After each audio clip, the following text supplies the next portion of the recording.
everyone. My name is Ashwin Barve.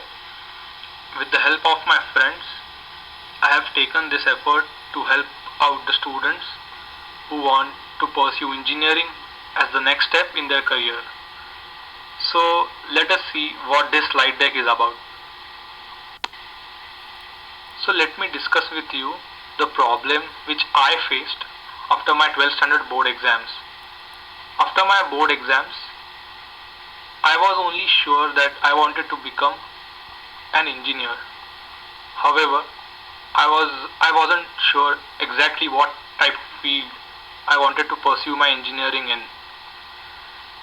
It was a tough decision for me because nobody in my family is an engineer. Also, the Indian education system mandates students to decide the engineering branch before taking admission to a college. So, some of my older brothers' friends told me to go through the books of different branches of engineering before taking a decision. However, having just finished my board exams, that was never going to happen.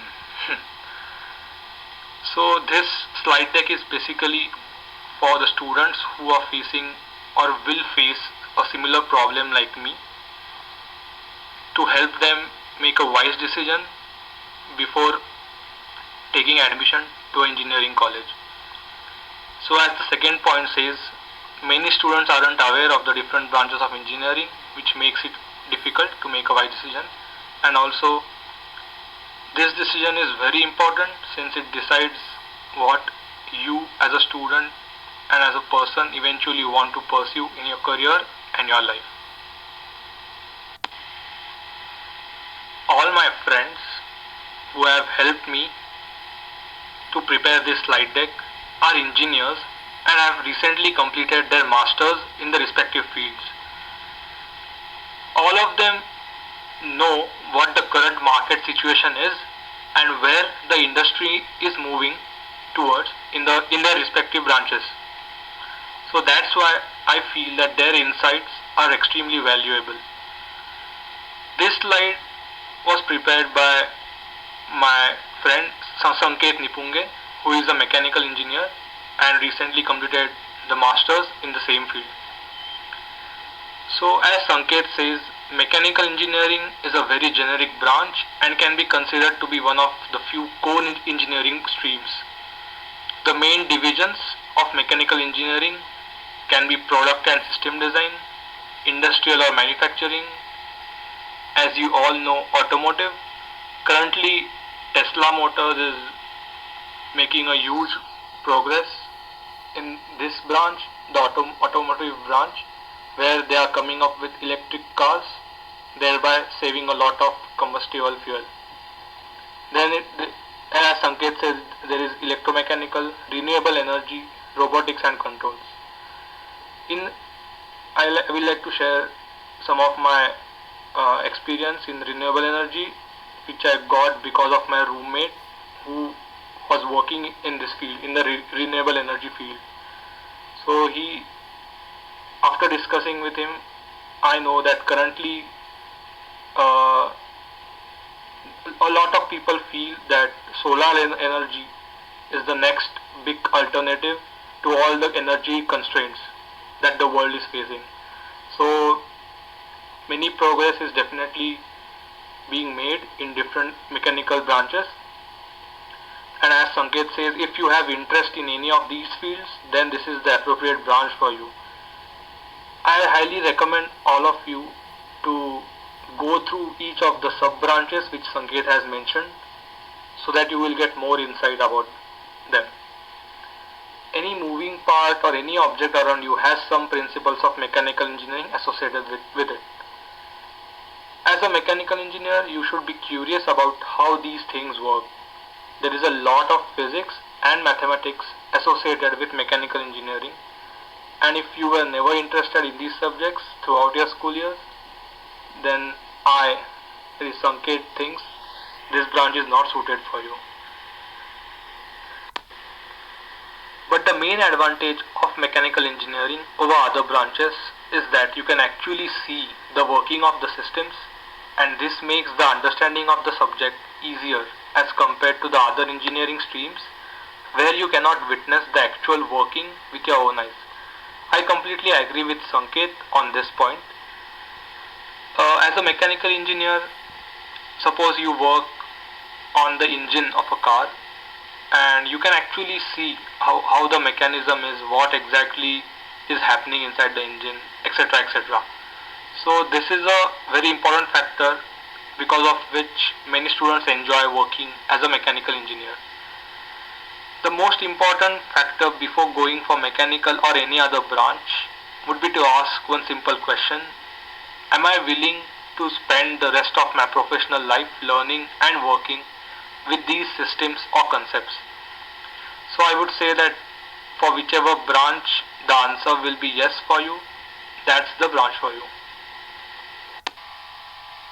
My friend Chinmay Mishra helped me to prepare this slide. He is an electrical and electronics engineer and he completed his master's degree in software and telecommunications branch. So as according to Chinmay, electrical engineering and its derivative electronics engineering are considered as one of the core engineering streams. The electrical stream deals more with high voltage applications like power engineering and optical engineering. Electronics is a more recent branch in this field dealing with low voltage applications like power electronics, VLSI designing, embedded systems, to name a few. Robotics and telecom streams also overlap with this field. So many universities offer electronics and telecommunications as a branch of engineering. So that's why he says like they overlap with this field. A lot of work in the electronics field revolves around transistor logic and construction along with design and fabrication on silicon. While the highest level deals with the actual programming of the said silicon chips for particular purposes like smart systems as well as components of modern computing devices. So there is a term called ASIC, which is application specific integrated circuits. So these are the IC chips specifically designed for particular applications, and you will find those everywhere, like in all the in majority of the devices you use in your day-to-day life, like laptops, cell phones, etc. etc. So electrical and electronics engineering is a vast branch, and certainly if you are interested in the fabrication of those chips in power electronics, I recommend you to go through the terms which he has mentioned in this slide and read more about it, like what exactly is power electronics, etc. The electrical stream is more traditional and deals with the twin concept of the motor and generator and their applications and design in the broadest of sense. So in this slide, Chinmay basically wants to tell you that no branch of engineering is independent and all the branches are basically interdependent. So even if you choose one branch, suppose say electronics and electrical engineering for your bachelor's degree, you are bound to get involved in some work which relates to some other branch of engineering in your professional life. And as he says at the last, if you are ready to learn continuously, then this is a wonderful field to invest your whole life in. I have prepared this slide. So I completed my bachelor's degree in electronics and telecommunications branch and completed my master's in telecommunications. So telecommunications engineering can be broadly classified into three sub branches: wireless communications, computer networking, and network security. So as far as wireless communications is concerned, it is basically over the air communications using electromagnetic radiation.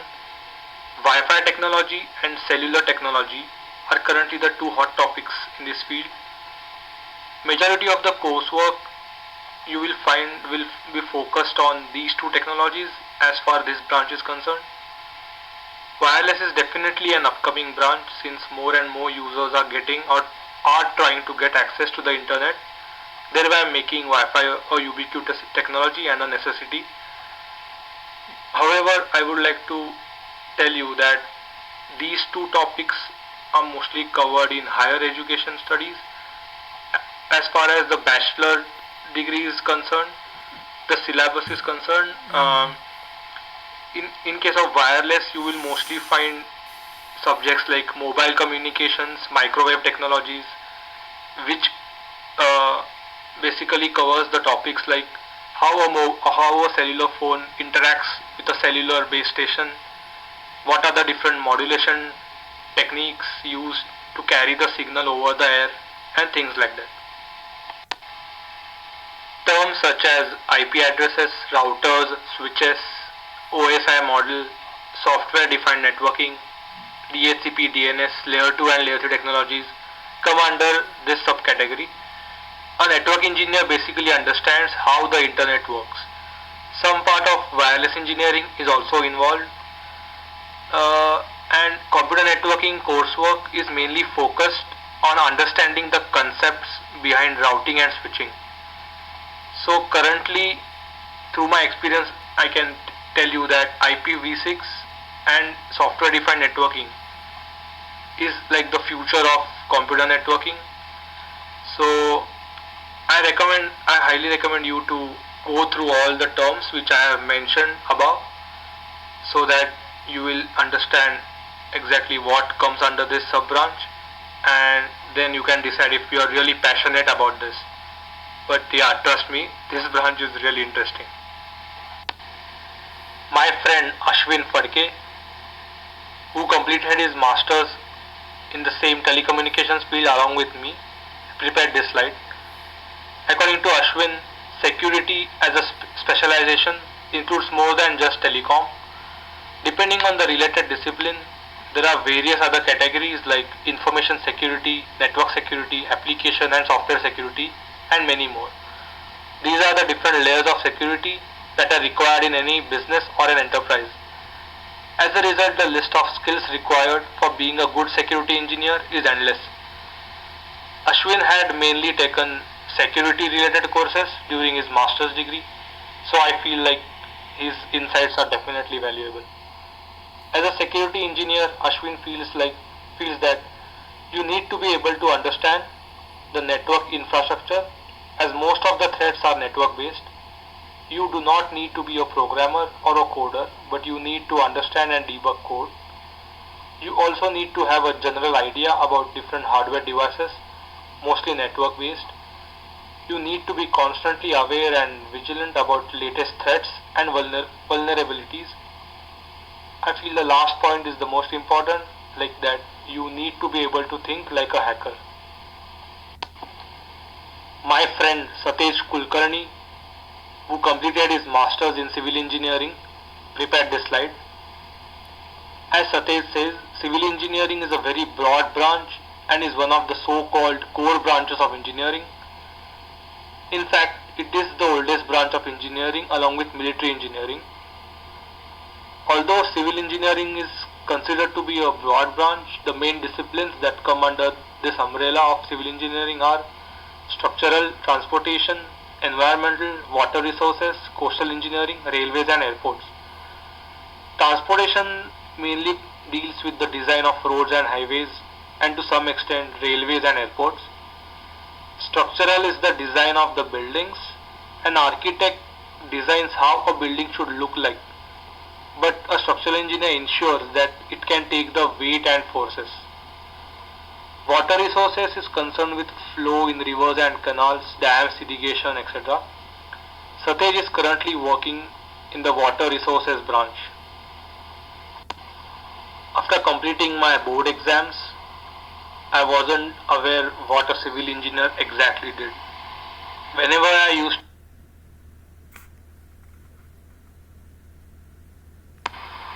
After completing my board exams, I wasn't aware what a civil engineer exactly did.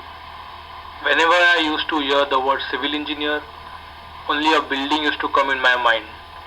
But after reading these slides from Satej, I now understand such a vast branch civil engineering is and how interesting it can really be. Environmental has two distinct sections: solid waste and water waste. Solid waste deals with the garbage disposal and landfill management. Water sections with different water treatment and wastewater treatment. Coastal engineering, though it may be a part of structural, is concerned with the design of coastal structures, flood protection, oil rigs, offshore platforms, etc. Then there is infrastructure engineering, which deals with huge projects like building dams or bridges or power plants. Last but certainly not the least is project or construction management. These folks manage construction activities, manage the budget. Satej concludes by saying that he really had to struggle to keep this short because the simple fact is that this is a very vast branch. The options for finding work are endless. He always likes to say that what are the things essential for life? He even asked this question to me. So he says a house, food, clean water, transport, entertainment, etc. So who do you think is integral to provide these? And definitely civil engineers, like the design of houses, roads, rail and air, drinking water, etc. etc. So Satej definitely feels this is exciting work.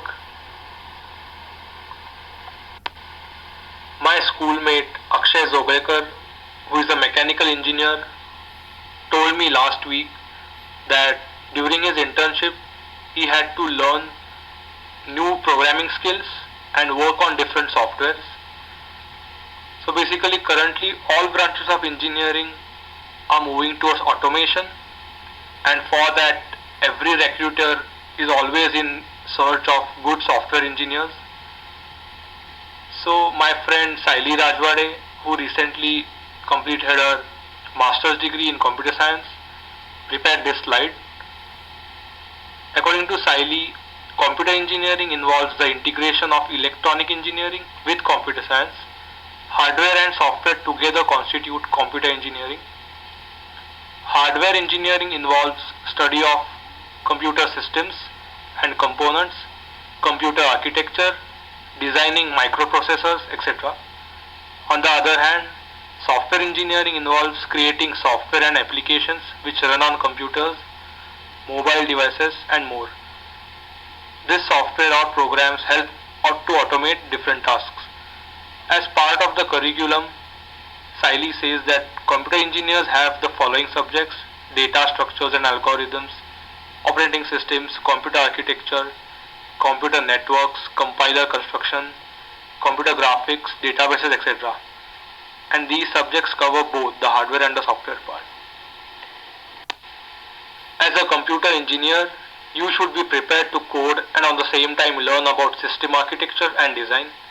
Coding and labs are very important part of computer engineering. Coding would mostly be in languages like Java, C++, and also assembly languages for microprocessors. So Saili feels that computer engineering is the best choice if you love writing algorithms, solving problems and applying logic to code in order to automate stuff. I would like to share my experience regarding computer engineering with you. I hated coding when I started my bachelor's degree, and even when I completed my bachelor's I still hated it because I never really tried to understand the logic behind the code. But trust me, like when I did my master's and was introduced to languages like Python, I really loved it and loved to apply my logic to the code, and when you see the results it's really fun. So do consider this. My friend Abhishek Shirsagar, who is currently pursuing his master's degree in production engineering, prepared this slide. Abhishek was an intern at Tesla Motors. So according to Abhishek, industrial or production engineering includes designing of manufacturing processes and optimizing resources for creating any product. Industrial engineering deals with making optimum use of resources like manpower, machines, raw materials and money to create a finished product that the customer values. It includes sub-branches like supply chain management, simulation and modeling, data analytics, production and inventory control.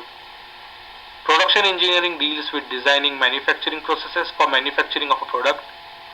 In an organization, the research and development team designs a product that a company has to manufacture. So production engineers design the manufacturing processes and the machines that should be used to manufacture the product.